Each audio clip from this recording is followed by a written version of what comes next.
अस्सलाम वालेकुम। आज का हमारा टॉपिक है नाइन्थ क्लास में। अब हम वीडियोस बनाएंगे नाइन्थ क्लास के केमिस्ट्री पे। नाइन्थ क्लास के स्टूडेंट्स काफ़ी परेशान होते हैं केमिस्ट्री के बारे में। अब केमिस्ट्री देखते हैं क्या है। सबसे पहले तो नहीं देखना है केमिस्ट्री साइंस क्या होती है। केमिस्ट्री एक साइंस की ब्रांच है, branch of science. Science science knowledge की वो ब्रांच है, साइंस नॉलेज की एक ब्रांच है जो इस बात पे फोकस करती है कि ये काम कैसे हुआ, क्यों हो गया। ये सब की स्टडीज साइंस में आती है। साइंस में बेसिकली दो चीज़ें होती हैं, मैटर और एनर्जी। केमिस्ट्री साइंस की बहुत सारी ब्रांचेज आगे, बायोलॉजी, केमिस्ट्री, फिजिक्स, मैथमेटिक्स, ये मेजर 4 ब्रांचेज हैं। इसके अलावा बेशुमार ब्रांचेज हैं। आज का हमारा फोकस बेसिकली केमिस्ट्री पे है। केमिस्ट्री केमिकल्स से रिलेटेड स्टडी। केमिस्ट्री नाम ही केमिकल से निकला। आप केमिकल्स, कोई डिफरेंट सब्सटेंस को हम केमिकल्स नहीं कहते, कोई डिफरेंट चीज़ को हम केमिकल्स नहीं कहते। आम मेटल, कोई भी चीज़ जो एटम से मिलके बनी है वो केमिकल है। तो अब मतलब दुनिया में हर चीज़ ही केमिकल है, इसलिए केमिस्ट्री की स्टडी बहुत वाइज है। आप जब आप बुक खोलेंगे तो उसमें डेफिनेशन लिखे होंगे, बेसिक्स, उसके बाद ब्रांचेस लिखे होंगे। हर ब्रांच का थोड़ा थोड़ा सा यूज़ कर देता और फिर मेजर टॉपिक्स डिस्कस करेंगे। पहली ब्रांच है फिजिकल केमिस्ट्री। फिजिकल केमिस्ट्री ये ज़्यादातर एफएससी पार्ट 1 का मेजर टॉपिक फिजिकल केमिस्ट्री है। फिजिकल केमिस्ट्री में प्रॉपर कंपोजिशन और प्रॉपर्टीज ऑफ मैटर को स्टडी किया जाता है फिजिकली तौर पे। इसमें फिजिकली तौर पे केमिकल प्रॉपर्टीज को स्टडीज किया जाता है। इसमें सिर्फ कंपोजिशन होती है और फिजिकल प्रॉपर्टीज।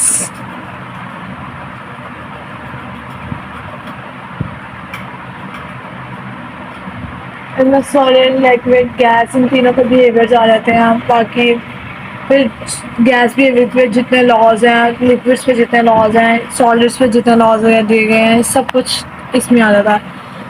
ये फिजिकल केमिस्ट्री है। Most of the first year इसी पे है। अगर किसी ने एफएससी प्री मेडिकल या इंजीनियरिंग में करना है उनको पता। दूसरा organic chemistry. Organic chemistry matric का एक बहुत बड़ा पोर्शन ऑर्गेनिक केमिस्ट्री में, और सेकेंड ईयर का भी मेजर पोर्शन ऑर्गेनिक केमिस्ट्री में है। ऑर्गेनिक केमिस्ट्री कहते हैं हाइड्रोकार्बन्स और इसके डेरिवेटिव्स की स्टडी को। हाइड्रोकार्बन्स एंड इट्स डेरिवेटिव्स, इससे सिंपल डेफिनेशन मैंने नहीं पढ़ी ऑर्गेनिक केमिस्ट्री। हाइड्रोकार्बन वो कंपाउंड्स होते हैं विच हैव कार्बन और हाइड्रोजन, जिसमें सिर्फ हाइड्रोजन और कार्बन है, उसको हाइड्रोकार्बन्स कहते हैं। और डेरिवेटिव्स मतलब कार्बन और हाइड्रोजन को रिप्लेस करके मुख्तलिफ कोई भी चीज़ लगा दें, हेलोजन लगा दें या उसकी जगह कोई फंक्शनल ग्रुप लगा दें, कुछ और लगा दें। अब ऑर्गेनिक केमिस्ट्री के बाद आती है इनऑर्गेनिक केमिस्ट्री। ऑर्गेनिक हाइड्रोकार्बन्स की स्टडी ऑर्गेनिक केमिस्ट्री में चलेगी, उसके डेरिवेटिव्स। इसके अलावा बाकी तमाम एलिमेंट्स की स्टडी ये इनऑर्गेनिक केमिस्ट्री में आती है। और ये बहुत वास्ट फील्ड है, क्योंकि इन ऑर्गेनिक केमिस्ट्री में हम रिस्ट्रिक्ट हो जाते हैं कि इतने उस पर रहना है, लेकिन इनऑर्गेनिक केमिस्ट्री में हम किसी भी एलिमेंट की तरफ जा सकते हैं। लेकिन फिर भी ऑर्गेनिक केमिस्ट्री की डिमांड ज़्यादा है, क्योंकि मेडिसिन ज़्यादातर ऑर्गेनिक इन नेचर होती है। इनऑर्गेनिक केमिस्ट्री अगली ब्रांच है बायोकेमिस्ट्री। बायोकेमिस्ट्री ये नाम से जाहिर है कि इसमें बायोलॉजी और केमिस्ट्री का मिक्सचर है। ये बायोलॉजी स्टडी ऑफ एनिमल्स और केमिस्ट्री तो कोई chemical reaction, study of chemical reactions and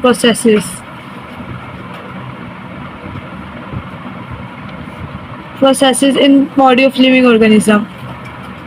living organisms के अंदर जो भी केमिकल रिएक्शंस हो रहे हैं, कोई प्रोसेस हो रही है, उनके केमिकल स्ट्रक्चर्स को पढ़ना ये बायोकेमिस्ट्री में आता है। बायोकेमिस्ट्री ना केमिस्ट्री की प्योर फील्ड है ना बायोलॉजी की प्योर फील्ड है, लेकिन ये भी आजकल बहुत इम्पोर्टेंस रखती है।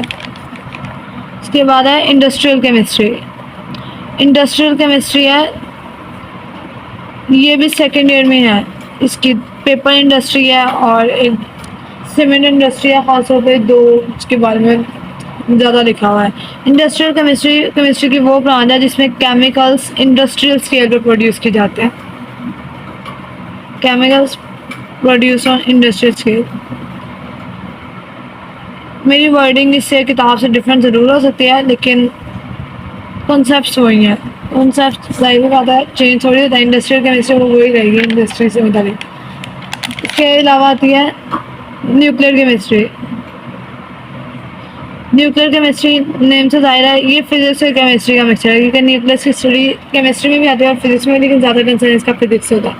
न्यूक्लियर केमिस्ट्री वो केमिस्ट्री की वो ब्रांच है जिसमें न्यूक्लियर रिएक्शंस को स्टडी किया जाता है, या energy production from nuclear reactions, जिसमें फिशन रिएक्शन न्यूक्लियस बड़े न्यूक्लियस को तोड़ा जाता है छोटी न्यूक्लियस में, उससे एनर्जी निकलती है, या फ्यूजन रिएक्शन इस एनर्जी इसमें भी निकलती है, इसमें छोटे न्यूक्लियस को जोड़ के बड़ा न्यूक्लियस बनाया जाता है। ये आजकल मेडिकल ट्रीटमेंट में बहुत ज़्यादा यूज़ होता है, जैसे कैंसर में रेडियोथेरेपी जो निकालते हैं वो गैमा रेज होते हैं, और गैमा रेज ज़्यादातर ये फिशन या फ्यूजन रिएक्शन न्यूक्लियस से ही निकलते हैं। गैमा रेज वो किसी और प्रोसेस से नहीं निकलती। इसके बाद आती है environmental chemistry. Environmental chemistry environment से रिलेटेड, कि हमारे एटमॉस्फेयर में कौन कौन से केमिकल्स मौजूद हैं, कौन से हमारे लिए ख़तरनाक है, तो उनको कैसे रिमूव करना है, ये सारा स्टडी अबाउट इन्वायरमेंट। तो इसके टॉक्सिक सब्सटेंसेस और फिर इसका रिमूवल, ये सारे इन्वायरमेंटल केमिस्ट्री के अंदर आ जाता है। और इसके बाद है एनालिटिकल केमिस्ट्री, ये भी सेकेंड ईयर में है। ये सब कुछ फर्स्ट ईयर में है, कुछ सेकेंड ईयर में है, और कुछ उसमें है फिज़िक्स में है। न्यूक्लियर केमिस्ट्री फिज़िक्स में है, इंडस्ट्रियल केमिस्ट्री की है उसमें पढ़ी जाती है। ये सारी ब्रांचेस उसमें लिखी हैं फर्स्ट ईयर और सेकेंड ईयर में। ये भी फर्स्ट ईयर की चैप्टर नंबर 2 है, एनालिटिकल केमिस्ट्री, जिसमें क्वालिटेटिव या क्वांटिटेटिव स्टडी की जाती है मैटर पे। स्टडी क्वालिटेटिव स्टडी होती है कि ऊपर से बताना कि इसमें क्या क्या मौजूद है, कौन सा एलिमेंट मौजूद है, कार्बन है, हाइड्रोजन है, ऑक्सीजन है। और क्वांटिटेटिव स्टडीज़ होते हैं कि कार्बन, हाइड्रोजन, ऑक्सीजन है, लेकिन किस रेशो में है, 2:1:2 में है, या किस रेशो में एग्जैक्टली उसकी रेशो बताना या उसकी मैथ्स बताना, इस तरह की चीज़ें बताना क्वांटिटेटिव स्टडीज़ में आती है। ये था topic about branches, introduction of chemistry and branches of chemistry.